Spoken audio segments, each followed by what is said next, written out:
Hey everyone, I'm back, and today we're going to be talking about Halloween Ends, and this movie is directed by David Gordon Green once again. He directed Halloween 2018 and Halloween Kills, and this is the conclusion to this Halloween sequel trilogy, or whatever you want to call it, and I'll briefly go over my thoughts on the Halloween movies that came before it in this timeline. So the original 78 Halloween, the 2018 Halloween, and Halloween Kills. And I have reviewed all of these movies, so if you want to hear my extended thoughts on these movies, then go check those videos out. But here are some updated thoughts on those movies, or at least for Halloween 2018. I really love the 78 film. I do think it's one of the best horror movies out there, and it's one of my favorites, and it's a classic, and I love the music and everything that it's going for. One of my favorites.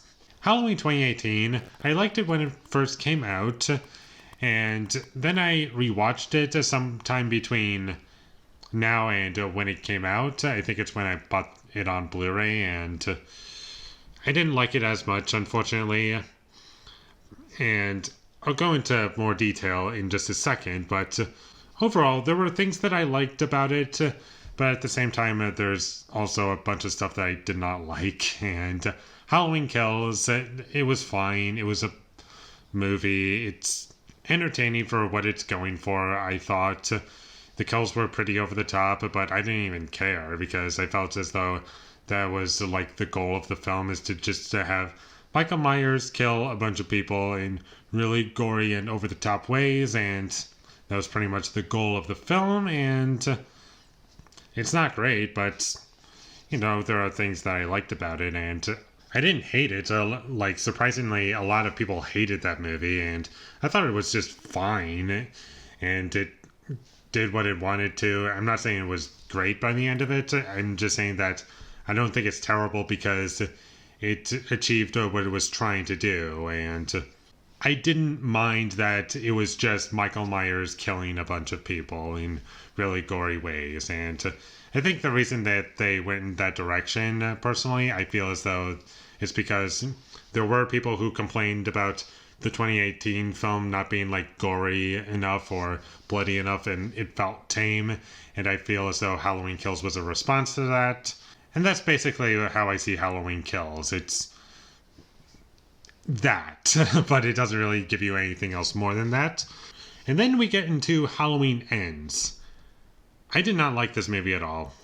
I thought it was really, really stupid. I didn't care about a single character in this movie. There was not one scene that stood out to me as particularly great or stand out or anything like that. It just felt as though it was a complete departure from what this franchise is known for or what it could do, which is okay in premise, but at the same time, it really did not need to be connected to Halloween at all. Like, if you took Michael Myers and Laurie Strode and all the characters that were introduced in the previous films, and just they never existed at all, and this was its own thing, at the very least, I would say it's okay in terms of like what it's going for. And I like a lot of ideas in this movie, but the problem is I cannot praise the movie for doing all these different things as like a standalone movie, because the movie we have is not that movie, and what we have is a Halloween movie that doesn't really feel like a Halloween movie. It feels like something completely different, trying to fit its way into a Halloween movie, and it just doesn't work. And because of that, a lot of this movie just feels like afterthoughts and just constantly trying to make a bunch of decisions just right off the fly and just make a movie right now. Laurie Strode in this movie feels like a supporting character in her own movie, and same with Michael Myers. And in Halloween Kills, I felt as though Michael Myers was closer to being the main character than anyone else, and that was kind of the goal for the movie. And in this movie, I felt as though that, in a weird way, it was trying to make Laurie Strode the main character all over again, going back to basics from that perspective. But in the end, they just it does its own thing, and it just kind of feels like an afterthought. And there's nothing about this movie that I felt as though was satisfying all too much, like in an intentional way. Like there were some death scenes in this movie that I thought was like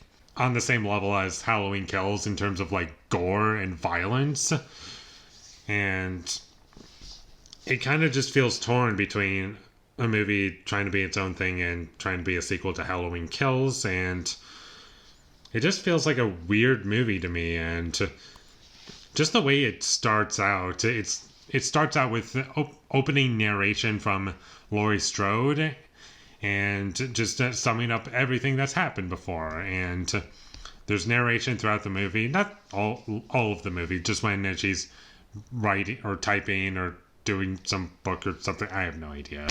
But that's in the movie, and it really doesn't serve a purpose to the film at all.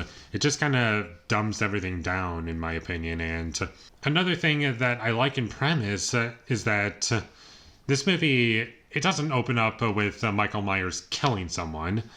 I don't think that's too much of a spoiler, but I did say that this movie is trying to be different. And what this movie tries to do is have basically a whole new character, and he's basically just beaten down by society because he had an accident in the opening scene that he considers to be an accident, but everyone just blames him, and it's just a whole spiral downwards, and everything just goes horribly wrong for him in so many ways. And after that opening scene, which I kind of found to be a little unintentionally funny, it kind of just felt as though the people who he bumped into and knew him for him being famous, it felt less genuine in terms of this is something that would genuinely happen in a situation like this. It felt less like that and more just convenient, and it kept beating me over the head with all these different scenarios where a character would walk by and there would be a character that knows them. It's not like they're their friend or anything like that. They know them because they're famous, and they blame them for being the way that they are because they feel as though they're evil because they did something bad in the past. And there's literally a scene in this movie where Laurie Strode is just exiting from a grocery store and just walking to her car, and a woman just recognizes her and just puts all of this blame on her. And I'm just thinking to myself, why are you there? What are you doing there? She doesn't have like any groceries or anything. I don't see her like getting ready for anything. She just recognizes her, Laurie Strode, and just gives her crap, and we move on. And like the way that was communicated, it just felt like she was waiting there like the entire time. Like, are you supposed to be neighbors? I think they said that they were neighbors. I'm just thinking to myself, did you follow her all the way to the grocery store and just like waited outside for that one moment to like yell at her? Is that seriously what you were doing? Like, what were you doing? Why would you do that? Why can't you just go in the grocery store and talk to her? What was stopping you from doing that? It just sounds like a really dumb plan, and the amount of conveniences in this movie was so annoying, and I could not stand them at all. And every character that died in this movie was a character that I wanted to die because they're just written to be so unlikable, and there are no surprises in this movie because everything is just so predictable and in your face. And sure, you can come up with some interpretations about certain things about society and like how it can be like really terrible. And I've seen some people kind of defend this movie as to showing that this movie kind of has like a double meaning in a lot of different scenarios, and I like all of that, and I kind of treat that as icing on the cake. But unfortunately, the cake that it comes with is bad, and these scenarios that I'm saying, like I've said already, they feel less natural and more just convenient, and I just couldn't take it seriously, and I was just annoyed at every turn. And Like I said, there was not one character that I liked, and there was no one scene that stood out to me as particularly great. And even the music in this movie, I didn't find to be all that great. And like, I normally love the Halloween theme, I love it, and it was used in the opening credits, and it was kind of fun in that scene, and it was kind of just showing that evil wears many different masks because of like the pumpkins, and I liked that, but then the rest of the movie plays out, and it just doesn't work for me because it just feels torn between being its own thing and a Halloween Kills sequel, and it's just so distracting to me, and I can't get into it. I'm sorry. There's also some really terrible editing in this movie, and I really hated what they did with Michael Myers in this movie. I thought how they treated him was just completely wrong, and something that really bothers me about this sequel trilogy original 78 film is that they've constantly been obsessed with taking Michael Myers' mask off. Why? Like, there's no reason to do that. Like, in the 2018 film, it kind of made sense in specific scenarios. Like, not the entire film, but most of the time when he didn't have his mask on, they like strategically made sure that you didn't see his face.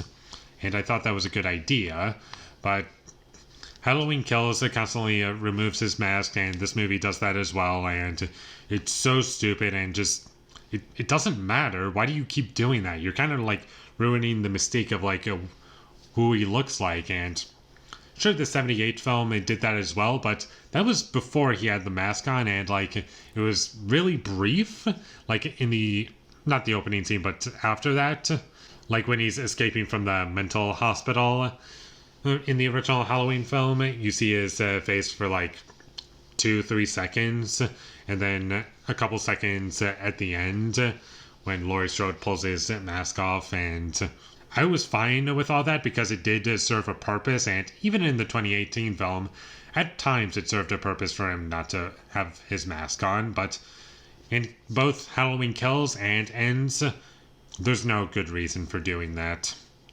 And you're just making both of these movies worse as a result, and that's how I feel about these movies.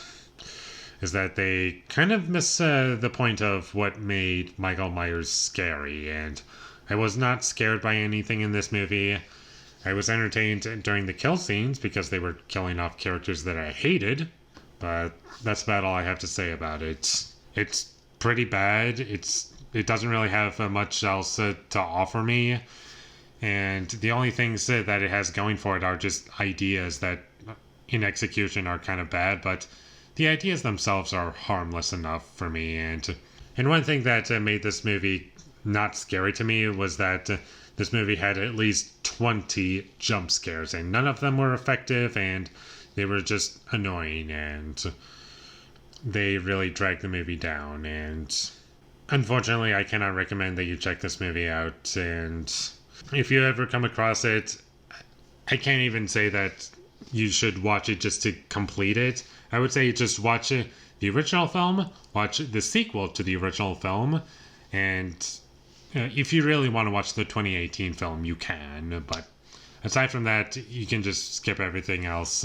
I haven't seen Halloween 3, 4, 5, 6 H2O or Resurrection yet. But out of everything I've seen, this one's not great and one of the weakest ones. Probably my least favorite also. And with all that being said, I'm going to give Halloween Ends a 3 out of 10. Thank you for watching my videos as always. If you enjoyed this review, be sure to leave a like and comment down below your thought of Halloween Ends and my social media links. They will all be in the description, so follow me there. And last but not least, subscribe to be a part of Foley Nation, and I'll see you when I get my next review up, and that is going to be for Friday the 13th, Part 7, The New Blood. So look forward to that, but until I get that up, thank you for watching and have a great day.